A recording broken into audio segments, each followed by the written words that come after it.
Why did exactly 5,000 people pack Pankrác Prison?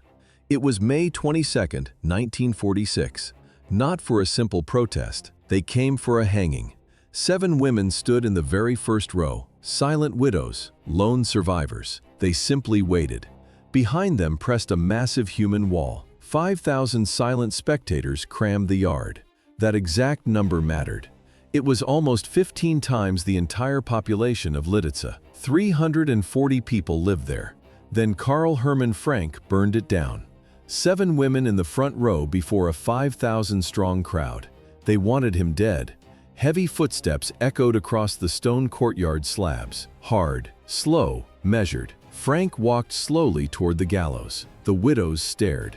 He stepped up. The executioner stepped forward across the wooden platform and finally pulled the heavy trapdoor lever. The schoolteacher's son from Carlsbad did not plan to become a politician. A stone thrown in childhood determined his path. Frank's journey to the execution yard began 32 years earlier, when a military doctor examined the 16-year-old. Born on January 24, 1898, Karl grew up under his father, Heinrich. The man was a German nationalist. He taught ethnic superiority from day one. Then the boy lost his right eye. At 9 or 10 years old, a heavy rock struck his face during a street game. The physical damage proved permanent. His vision never returned. In July 1914, the First World War ignited. Frank rushed to enlist in the Austro-Hungarian army. He expected military glory and a chance to prove his nationalist devotion in combat.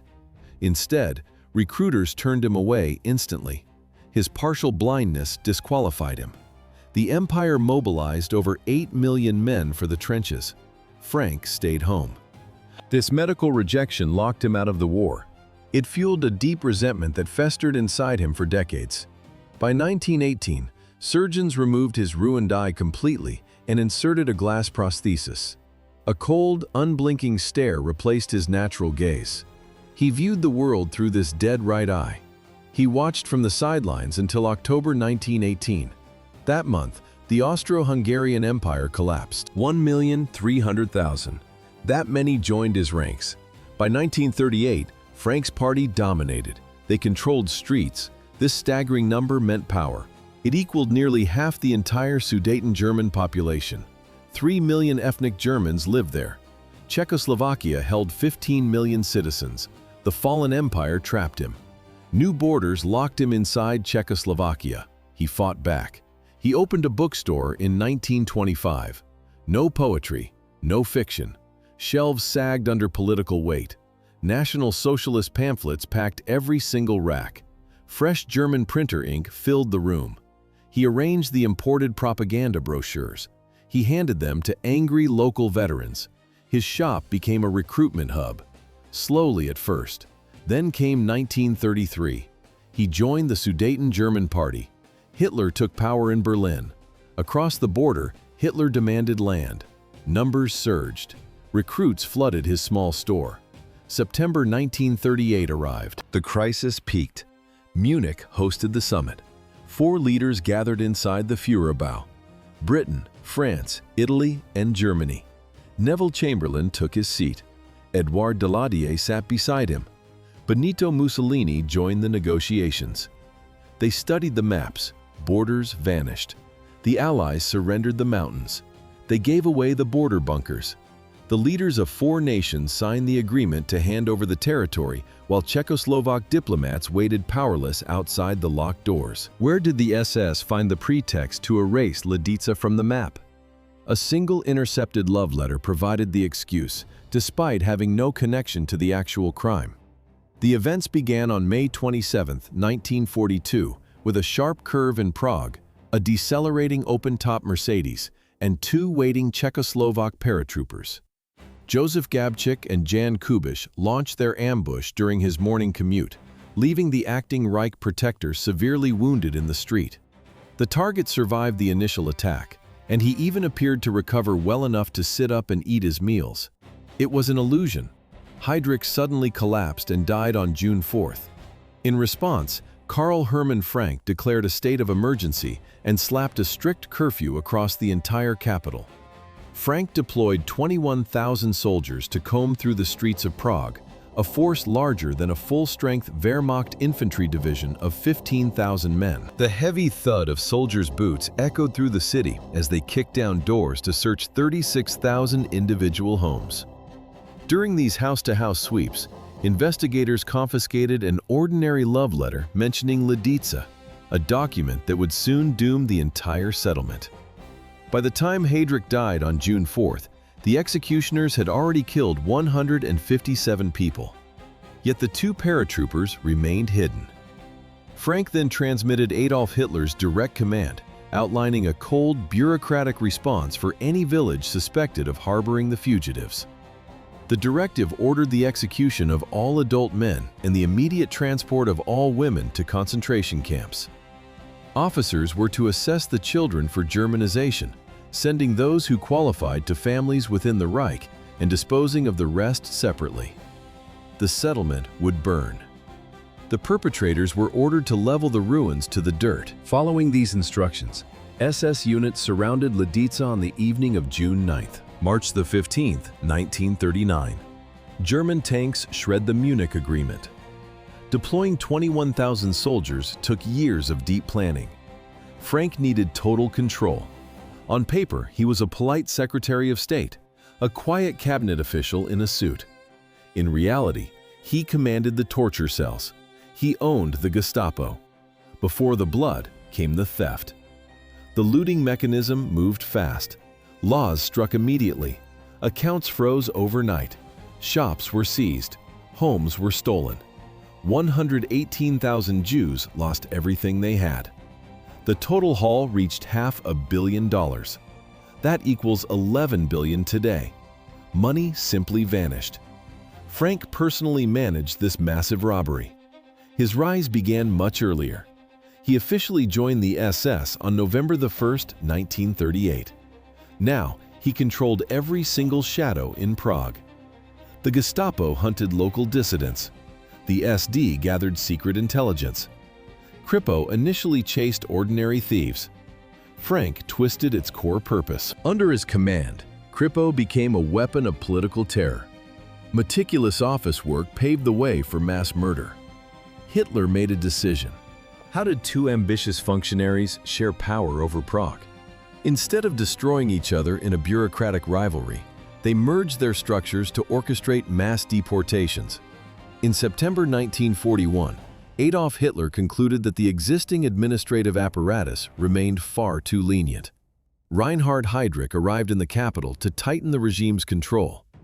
Between that autumn and February 1942, their unified police forces arrested between 4,000 and 5,000 individuals across the protectorate. Executioners shot or hanged between 400 and 500 of these detainees. Simultaneously, Heydrich repurposed the town of Theresienstadt. The cold stone walls of this 18th-century Austrian fortress became a crowded transit hub before the eastern camps. The first transports carried citizens directly to Lodz, an industrial city already sealed behind barbed wire since April 1940. Guards forced 5,000 people onto these initial trains.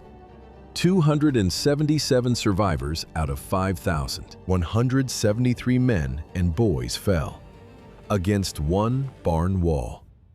The apparatus crushed Lidice. It happened on June 10th. 1942. Deportations had sharpened this apparatus. Now it struck home. Morning broke over the village. SS guards sorted the residents. Men left, women right. Rifles fired. They died together. Karl Hermann Frank arrived personally. He stepped onto the ashes. He inspected the burning ruins. 49 Lidice women died later. Ravensbrück claimed their lives. 4 pregnant women stayed behind. Doctors forced 4 abortions. They used the exact hospital. Heydrich had died right there. Then came the youngest victims. 88 children went to Chelmno.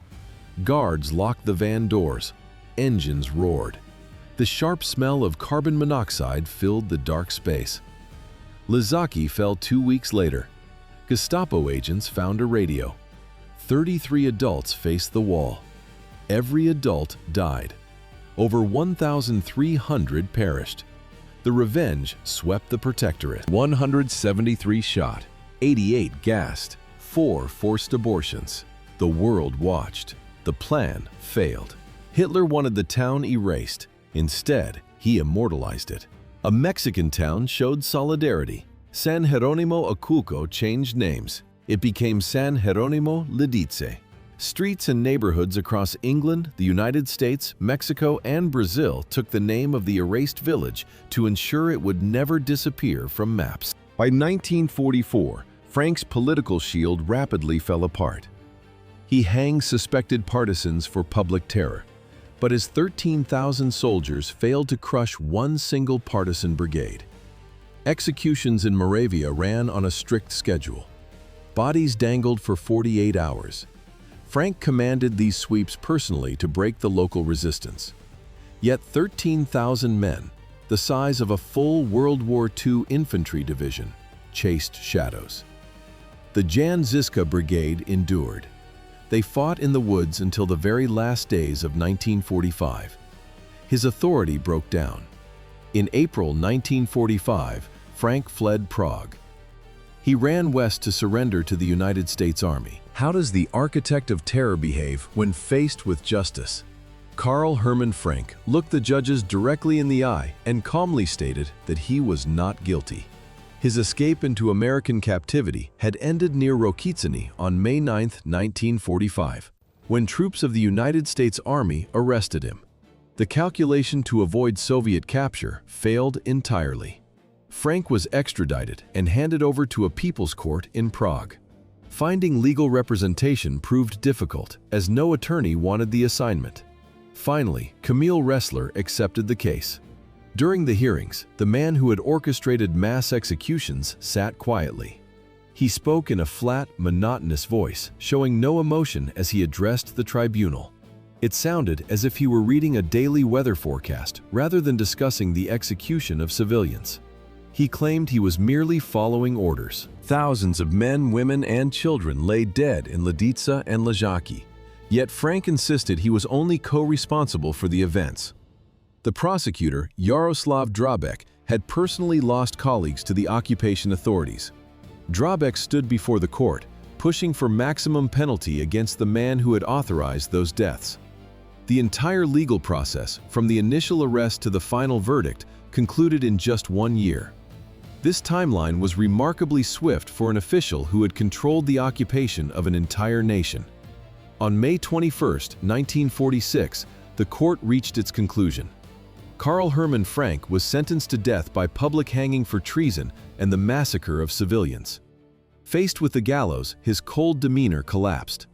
He drafted a personal telegram to Czechoslovak President Edvard Beneš. In the message, he pleaded for mercy, asking the victor to spare his life. President Beneš never sent a reply. Carola Frank, the second wife of the executioner, headed east to serve a 12-year sentence in a Kazakh gulag. The post-war tribunal delivered a verdict that permanently erased Frank's name from history and dismantled his entire family line. She survived the camp. She spent 10 grueling years in the steppes of Karlog, a sprawling labor complex covering nearly 2 million hectares of frozen wasteland. While she labored in Central Asia, her husband vanished into the dirt. Czech gravediggers dumped his broken body into a nameless pit at Deblice Cemetery in Prague. The deaf, anonymous earth of the graveyard held no memorial plaque and bore no name. The architect of terror was buried mere meters from Jan Kubiš and Josef Gabčík. The paratroopers who assassinated Reinhard Heydrich shared the exact same quiet soil. By 1955, Carola finally secured her release. She crossed the border into West Germany to salvage what remained. The legacy of blood had already consumed her family. It took her 4 agonizing years of searching to track down her 3 children. The kids were growing up under entirely different names and new families, completely unaware of their real father. His bloodline was hidden. His grave remained unmarked. No one wept for him. Who were the front row chairs for? 7 surviving women from Lidice. Before vanishing into unmarked earth, Frank faced his victims. May 22, 1946. Pankrác Prison courtyard. Over 5,000 people stood waiting. The crowd's silence was heavy, like a single held breath. Guards brought the prisoner out. He was 48. His gray uniform lacked all insignia. The Czech pole-hanging method awaited him. A short drop. It does not snap the cervical spine. It triggers slow asphyxiation. The method guarantees prolonged physical torture. At 1:37, the executioner stepped forward.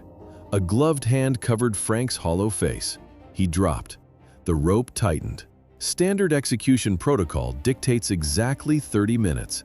They left Karl Hermann Frank hanging on that rope for 45.